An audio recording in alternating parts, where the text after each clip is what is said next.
There's no person that you can more easily fool than yourself. You reasonably know what needs to be done in order to get where you want to be, yet you don't do it. Or you only manage to align yourself for 1 to 2 days and then you are pulled back into this old pattern. So today you will learn the things that are mostly untalked about, the hidden truth of what really keeps you stuck in the cycle, because it might not be what you expect. I will give you frameworks how you can deal with it and how you're gonna step out of it and grow into the version that you want to be. You're not actually overthinking. You're afraid of what happens when you commit to stepping into your full power. Every time you hesitate, every time you think, I'm not good enough, I need to do more, I need to know more, you're not listening to yourself, but a past version of yourself. Here's how you recognize when it's your old self speaking. You tell yourself it's too soon to start. You wait for someone else's permission. You second guess yourself instead of just doing it. You sabotage your progress with excuses like, I need more time. You replay old failures and experiences as a reason not to try. You avoid taking risks because you're scared of the unknown. You'll recognize it in that stuck feeling, like that I'm meant for more, I want to do more, but I'm hesitating. Something is holding me back. One thing that no one talks about is that your old self still exists, but it exists on another frequency. So when you're trying to move forward, it is your old frequency calling you back. Think of anything that is starving, an animal, a person. What does it try? It tries to feed itself. It tries to preserve itself. This old frequency is trying to preserve itself as well. If I've learned anything from energy work, is that when you put a lot of energy, a lot of awareness and thoughts and emotions into one concept or one construct, you create an energetic entity. What do I mean by that? Entity is an independent being, and I'm not using this metaphorically. You're actually creating an entity that lives on a larger scale. This is what we call an egregore or a pendulum. Imagine your old self as an entity that is trying to keep itself alive by feeding from your energy because it is starving and it does not want to die. So it will keep demanding your energy and your attention. And how does it do that? By trying to feed you thoughts that will loop you back into it. So how do you deal with it? Simple. You starve it. And, important, you do not fight it, because what is fighting it, you're still feeding it energy. That's where most people go wrong. So what you're gonna do instead is you're gonna be aware, but you're gonna ignore it. You just know, okay, it's there, but I'm going to look into the other direction because that is not where I want to go. When a thought tries to pull you back, literally go, no thank you, no thanks.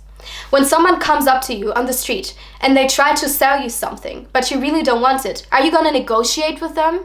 No, you're just gonna say, no thank you, because what they're trying to sell to you, it is not yours, as long as you don't claim it to be yours. Another thing that really helps me and that I do almost on a daily basis is that when I receive a negative thought, I visualize it in front of me, mostly in form of a whiteboard, and I imagine the negative thought being written down there. And then I completely wipe it away and I replace it with a new affirmation that I want to keep repeating. Repetition is key. No matter how cliche it sounds, it is true. You need to keep repeating the affirmations and make sure it is something that lights you up. Your mind loves a symbolic death, by the way. If you want to go even a step further, then you can visualize, for example, something going up in flames or cutting a cord, because when you have a symbol for it actually happening, your subconscious mind will absorb it way, way better. It will understand, okay, this thing is dead, it's gone. Okay, I'm gonna move on. And that's why you want to actually initiate a symbolic death as well. When you have any identity attachments to this old self, then you're going to try to hold on to this certainty just because it is familiar. You could be in the most bad place, in the most abusive or toxic situation, and you just know you don't want to be there anymore.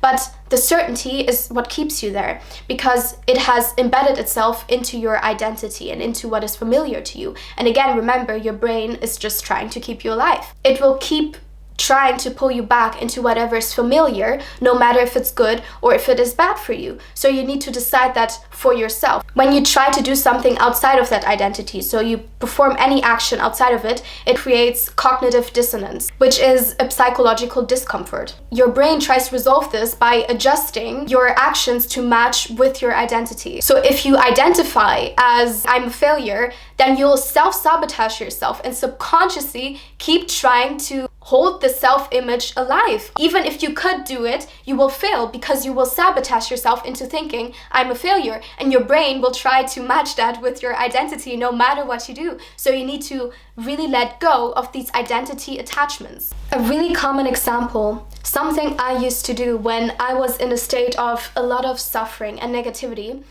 I used to keep that alive by reinforcing the identity that I had with my suffering. For example, by listening to very sad music or very upset music.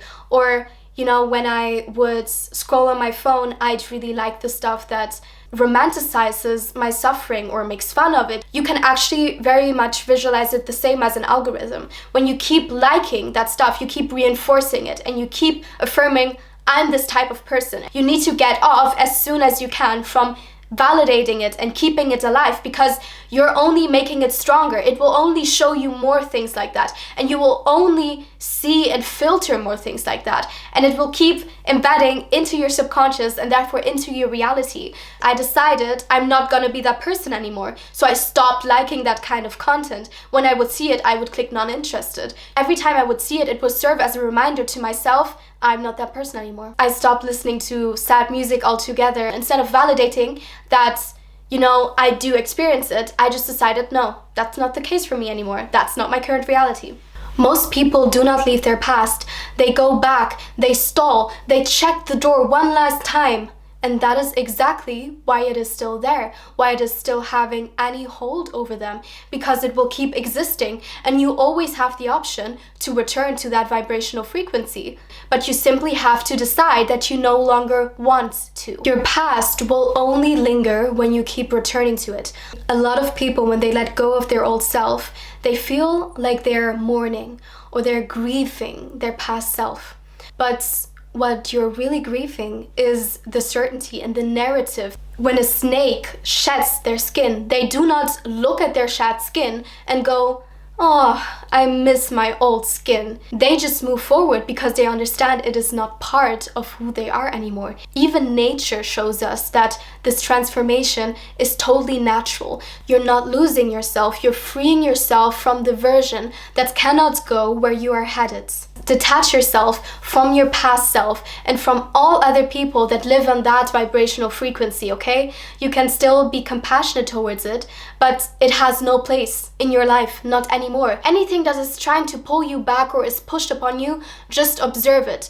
Don't be a direct participant. An observer will always have more advantages than a direct participant because they have the ability to just look at it and be aware. And that awareness is more powerful than any strong emotions trying to negotiate. When you observe, you make the choice. Do I want this? Or do I not want this? Does this serve me or does this not serve me? If you want to know this narrative that you're holding on to, you're going to stand in front of the mirror, you're going to look at yourself, and you're going to ask, why am I not doing X, whatever you want to do? Why do I believe I cannot have X, whatever you want? The first answer that comes up, that is your paradigm. That's what you're going to write down and work with. And when you have this noted down, ask yourself, where does this belief come from? From my childhood, from society, fear, whatever it is, question it.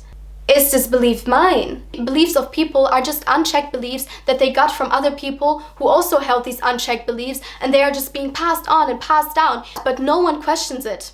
And that applies to a lot on a societal level. No one questions it, no one dares to. So dare to question it. When we're young, we're like a sponge. We just absorb everything that is pushed upon us, okay? And without any force. If someone would tell us the sky is green, we would accept that the sky is green. One thing I have intentionally not done in this video is telling you that it's going to be hard. Because every time I have heard someone speaking about this old paradigm or old timelines or old self, I always hear, it's hard. it's difficult. And even though I find it validating to hear, because maybe that is an experience you have, it is also a direct reflection of the belief that you tie to it, an expectation. So if you believe it's going to be hard, you bet it's going to be hard. But if you believe something will flow, something will be easy, everything around you will help you get to it, then that will be the case. If you believe this change takes time, you will step into a frame where that is true for yourself. Some people do not necessarily become something new, they simply step into the frame where they already are. But seriously, who benefits from you staying small? Who benefits from you doubting yourself? Who benefits from you not stepping into your full power? Most people are actually scared to step into their full power because they know when they finally step into it, they will have the full responsibility over their reality. They can no longer cling onto a victim mindset, and they can no longer tolerate any excuses. And that is what you have to accept. The majority of the people keep buying into excuses. People don't like when you point out their own excuses because they love remaining in this little fantasy box. If you think you do not know where to start, it's a lie. Like today, you can literally look up anything. You can start anywhere. It does not matter. You just need to have the momentum and take inspired action. You just need to listen to what you feel drawn to and go with it. You will go with the flow with that, and you'll have the momentum and you'll keep moving. That is the only thing you need. You do not need direct instructions from anyone. You just need to create as you go. That is it. Simple as that. Most people won't have the courage to, but you can. You can always be the exception, you know? I'm not making myself likable by breaking illusions and fantasies of people. Like, that's probably the most irritating thing I can do, but I'm still doing it because I know there are certain exceptions watching this that will actually break the fantasy and that will move into a higher version of themselves, and I have faith in that. Something that needs to be crystal clear in your mind is that this version of you, it already exists. There is this version that is wealthy, that is confident, that has it all, everything you desire, but it is your full responsibility to choose this version. Wanting is not enough. How many people want to be this version of themselves versus how many people actually are this version of themselves? Because the difference is when you want something, you actually signal that you do not have it. But when you embody it and you align with it, you actually show the reality, okay, this is me. And it adjusts itself to that version of you. Embodiment is everything. Stop waiting for permission. Stop searching for another sign. You can get as many signs from the universe as you want, but if you don't actually do something with them, you'll not move. You can learn as much as you want about a topic, but if you do not execute it, you will not move. If you consume a lot of self-improvement content, but you don't apply it, you will not move. It is only intellectual entertainment. You have to actually decide and commit to applying and learning to experiment and synthesize with stuff so you can make it your own. So do not negotiate with it. Do not buy into the excuses. Do not start fighting it. Do not start buying into your self-doubt or any hesitation, any excuses from yourself or from society mirrored back to you. Do not negotiate. Relentlessly commit, take the decision, this is where I am intending to go, and relentlessly go to it. Do not dig up the grave and have one last conversation. You are moving and shifting into higher timelines, okay? Into a higher version of yourself. And you need to accept that and open yourself up. Love yourself enough to know that you deserve to be this highest version of yourself and to commit to it.